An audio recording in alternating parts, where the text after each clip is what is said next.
Baik, pada pertemuan kali ini kita akan membahas tentang teori relativitas. Teori relativitas ini sendiri dikemukakan oleh Albert Einstein, ya. Oke, kita akan membahas tentang relativitas. Sebelum lebih jauh ke sana, kita harus tahu dulu tentang percobaan Michelson dan Morley, ya. Mengenai percobaan Michelson-Morley ini, dulu di kalangan fisikawan, ya, ketika mereka membahas tentang gelombang elektromagnetik, salah satunya cahaya, ya. Sebelumnya sudah belajar tentang gelombang elektromagnetik. Tentang ketika memperdebatkan tentang cahaya, mereka bertanya di antara apa yang membuat cahaya itu bisa bergerak. Ya, ibaratnya logikanya sederhananya begini, ketika ada air, berarti misalkan ada perahu bergerak di air itu mediumnya air, atau misalnya ketika bunyi kamu bisa mendengarkan suara itu karena ada mediumnya udara. Nah, kira-kira itu di ruang hampa apa mediumnya? Nah, itu pertanyaan kala itu. Jadi mereka menyatakan bahwa semua gelombang memerlukan medium merambat gitu. Ya, oleh karena itu ketika Maxwell menemukan gelombang magnetik, para ilmuwan terdahulu beranggap bahwa gelombang tersebut juga memerlukan medium. Ya, jadi gelombang elektromagnetik juga memerlukan medium. Jadi untuk menyatakan bahwa ada medium ini, para ilmuwan kemudian mengusulkan ether. Jadi di ruang hampa, kalau misalkan di bumi ada mediumnya udara, tapi kalau di ruang hampa ada ether, ya, sebagai medium perantaranya.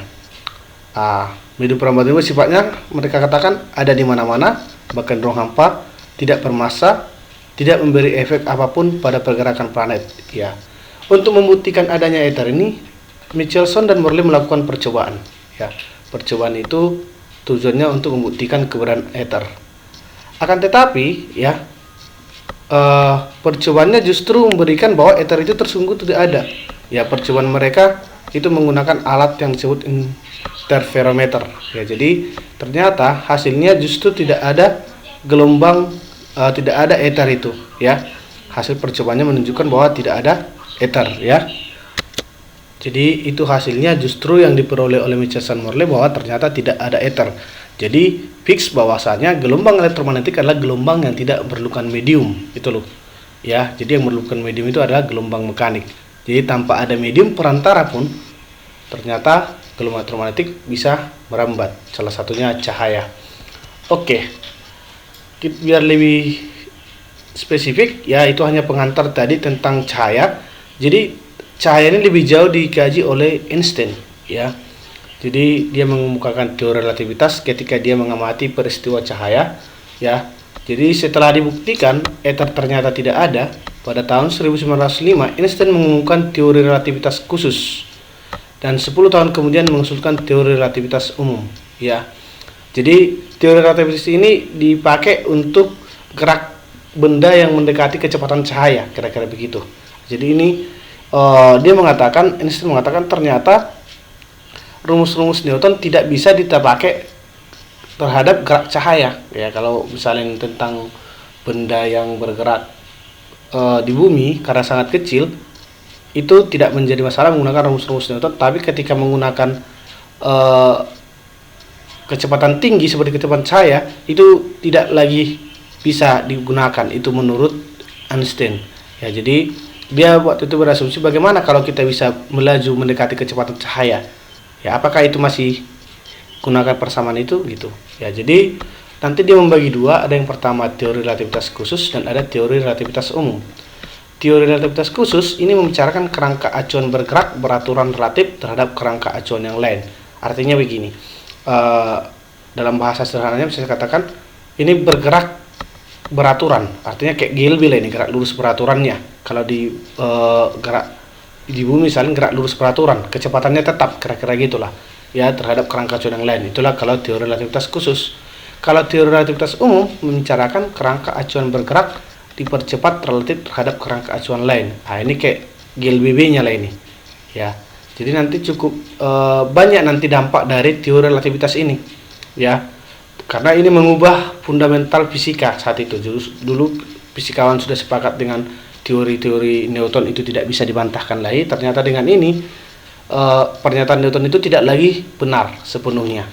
Itu yang dikatakan oleh Einstein, harus menggunakan, ketika kita sudah berbicara tentang kecepatan cahaya mendekati kecepatan cahaya atau kecepatan tinggi, tidak bisa lagi dipakai Karena kecepatan cahaya itu kan sangat cepat, 300.000 km per sekon ya. Oke, berlebih jauh kita bahas tentang relativitas khusus ya. Kita nanti akan bahas relativitas khusus. Relativitas umum tidak ada kita pelajari karena cukup luas cakupannya nanti. Jadi di sini kita hanya bahas relativitas khusus. Teori relativitas khusus didasarkan pada dua postulat, yaitu sebagai berikut ya. Pertama, hukum fisika dapat dinyatakan dalam bentuk matematis yang sama meskipun dia mati dari kerangka acuan yang bergerak dengan kecepatan tetap terhadap kerangka acuan yang lain. Artinya, hukum-hukum fisika berlaku sama mau dari kerangka acuan manapun. Itu yang mau dikatakan oleh si Einstein ya. Postulat yang kedua, kelajuan cahaya di ruang hampa adalah konstan untuk semua pengamat, tidak tergantung pada gerak sumber cahaya maupun pengamat.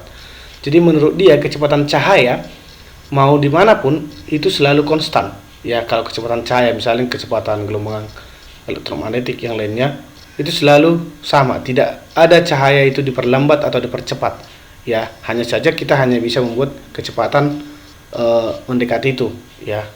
Dan lebih jauh nanti ini menyatakan bahwa kecepatan cahaya adalah kecepatan paling tinggi, tidak ada kecepatan yang melebihi kecepatan cahaya. Jadi kecepatan paling tinggi menurut Einstein di sini adalah kecepatan cahaya. Itu dia.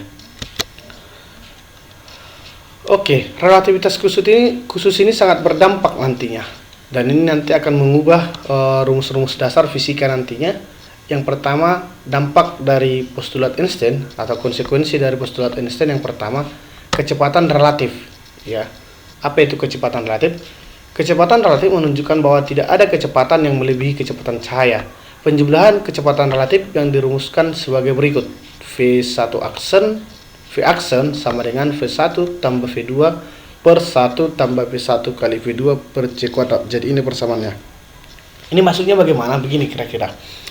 Kalau di rumus Newton ya, ini kan ada misalkan yang ini pengamat, misalkan ada ini sebuah pesawat ya, baru pesawat ini menembakkan sebuah rudal misalnya, benda dua. Kalau di Newton misalkan, andaikanlah ini melaju, ini berbicara tentang kecepatan tinggi ya, andaikanlah ini bergerak dengan kecepatan mendekati cahaya, misalkan saya buatlah ini 0,8 C. Ini pesawat ini bergerak dengan kecepatan, dari sini ditembakkan benda dengan kecepatan 0,6 C. Nah, kalau di fisika klasik ini tinggal dijumlahkan, berarti kecepatan menurut pengamat si A berarti V1, andaikanlah di sini ada V1, kecepatan pesawat ini V1, baru kecepatan ini V2 ya. Jadi menurut ini kecepatannya ini jadi V1 tambah V2. Nah, berarti tadi saya misalkan tadi 0,8, ini 0,6, berarti 0,8 tambah 0,6 1,4 C. Berarti sudah melebihi kecepatan cahaya. Padahal sesuai postulat tadi tidak boleh ada kecepatan yang melebihi kecepatan cahaya. Jadi tidak bisa dipakai lagi rumus-rumus hukum Newton yang sebelumnya ya, atau hukum fisika sebelumnya mulai dari Galileo dan Newton untuk dipakai ke benda yang mendekati kecepatan cahaya atau kecepatan tinggi. Jadi harus ada rumus baru. Jadi kalau dimasukkan ke rumus ini, misalkan itu 0,8 tambah 0,6 di misalkan lebih ini V1, ini V2 0,8 tambah 0,6 dimasukkan sini 1 tambah 0,8 kali 0,6 per C kuadrat, tidak akan pernah hasilnya lebih dari C. Itu dia kira-kira maksudnya. Oke, jadi inilah persamaan kecepatan relativistik. Apa V1 itu? V1 ini kecepatan benda pertama terhadap pengamat. Andaikanlah ini si A ini pengamat ya, kecepatan benda pertama terhadap pengamat. Baru V2 apa? Kecepatan benda 2 terhadap benda 1. Jadi misalkan ada dari pesawat ini orang mengamati ini, jadi dia menembakkan rudal nih. Nah, berapa kecepatan benda 2 ini menurut orang di dalam pesawat ini? Ya, itulah V2. Sedangkan V aksen adalah kecepatan benda 2, kecepatan rudal ini menurut pengamat di bumi ini. Ya, kira-kira gitu. Sedangkan cepat lambat cahaya adalah C, ini adalah cepat lambat cahaya 3 kali 10 pangkat 8. Oke, saya rasa bisa ini dulu. Biar lebih jelas kita masuk ke soal dulu. Oke, perhatikan soalnya. Pesawat luar angkasa bergerak dengan kecepatan 0,5 C. Ya, berarti apa ini? Pesawat luar angkasa bergerak dengan kecepatan 0,5 C. Berarti itu V1-nya ya. Ya, kemudian dari pesawat tersebut dipancarkan sinyal dengan kecepatan C. Maka kecepatan sinyal menurut pesawat di bumi adalah jadi kalau kita ilustrasikan, ada orang di bumi mengamati pesawat yang bergerak, berarti itu V1-nya jadi berapa? 0,5 C atau setengah C. Sedangkan V2-nya tadi dari pesawat ditembakkan sinyal. Berarti kecepatan sinyal menurut orang yang di pesawat itu tentunya kan dengan kecepatan c. Berarti dengan V2 nya lah itu c. Tanya V accent. Udah, tinggal gampang aja masukkan persamaan tadi. V accent sama dengan V1 tambah V2 per 1 tambah V1 kali V2 per c kuadrat sama dengan setengah c. V1 nya tadi setengah c, V2 nya c per 1 tambah setengah c kali c per c kuadrat. C kali c kan c kuadrat, ini habis ya. Habis, berarti tinggal setengah c tambah c, 3 per 2 c ya. Setengah tambah 1 tambah setengah, ini juga 3 per 2, berarti di hasilnya c ya. Jadi menurut orang pengamat juga c ya, tidak melebihi tadi ya. Kalau dalam klasik kan jadi ini sudah dijumlahkan seandainya setengah tambah c 1,5 c ini kalau menurut klasik. Tapi kalau menurut ini dia tidak melebihi kecepatan cahaya, tidak melanggar postulat tadi. Jadi kecepatan sinyal menurut pengamat di bumi adalah c. Itu dia ya nak ya. Oke. Nanti untuk lebih paham tentang materi ini, kamu bisa lihat soal latihan pertama tentang kecepatan relativistik ya.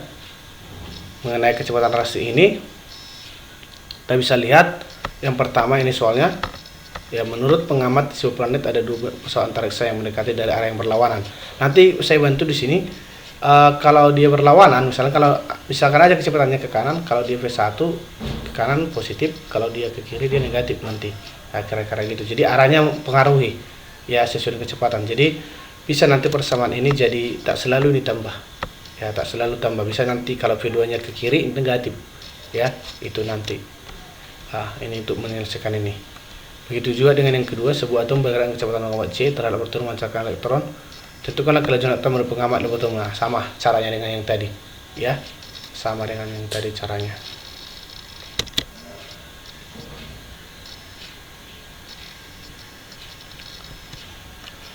Oke, berikutnya akan kita bahas tentang relativitas panjang atau konstruksi Lorentz ya.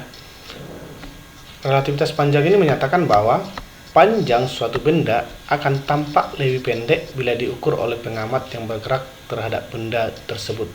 Artinya, dalam bahasa sederhana, kalau ada orang yang bergerak mendekati kecepatan cahaya, panjang suatu benda menurut dia akan lebih pendek dibandingkan orang yang diam dengan itu. Jadi contoh kalau misalkan kita di bumi ya, kalau panjangnya misalnya di bumi 100 meter, kalau ada yang bergerak itu akan lebih pendek dari 100 meter, kira-kira seperti itu ya. Jadi secara matematis dua persamaannya nanti L sama dengan L0 dikali akar 1 kurang V kuadrat per C kuadrat ya, dimana L itu adalah panjang benda diukur oleh pengamat yang bergerak terhadap benda ya, sedangkan L0 panjang benda diukur oleh pengamat yang diam terhadap benda ya, L0 ini.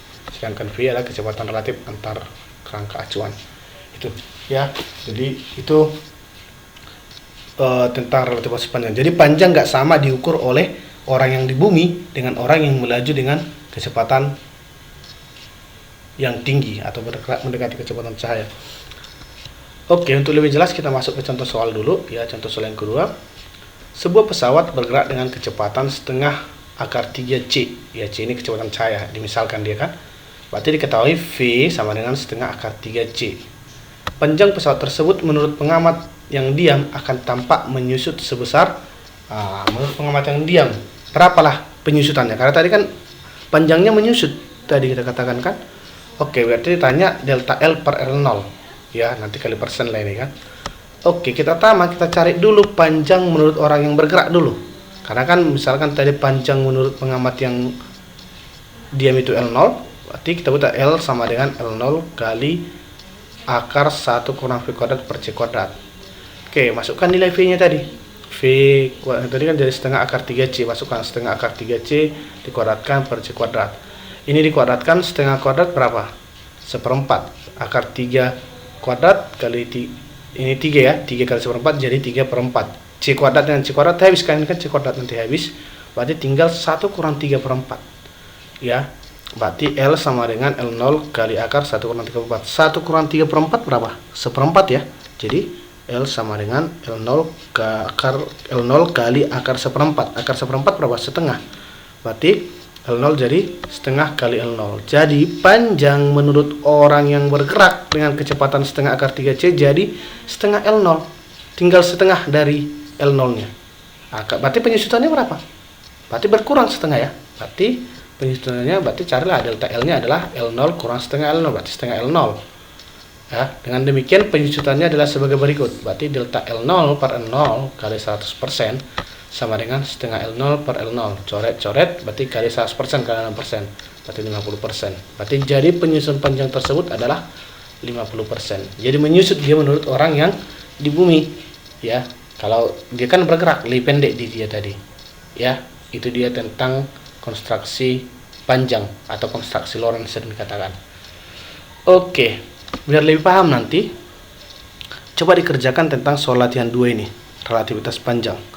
Ada di sini, ya, tongkat yang panjangnya ketika diam 2 meter bergerak searah dengan panjangnya, sehingga pengamat di laboratorium yang mengukur panjangnya memperoleh hasil 1 meter. Jika kelajuan C, tentukanlah kelajuan tongkat tersebut. Ya, berarti ini ketika diam dia 2 meter, ketika sudah bergerak 1 meter, berarti berapa V-nya? Nah, sedangkan ini sebuah kubus bervolume 1 desimeter kubik saat diukur di laboratorium. Tentukanlah berapa volume kubus tersamati oleh pengamat yang berada dengan kelajuan 0,8 C sejajar dengan salah satu sisi. Jadi ini kan sisinya aja, ya. Berarti kan ini kan 1 kali 1 kali 1. Berarti hanya satu sisi nanti kamu pakai di sini ya, tidak dua-duanya. Oke, itu dia untuk soal latihan yang kedua ini. Oke, saya harap sudah bisa mengerti. Kalau ada yang kurang jelas boleh tanyakan nanti di komentar ya. Dan biar lebih jelas coba diulang-ulang dulu nanti videonya ya. Oke, itu saja tentang relativitas panjang.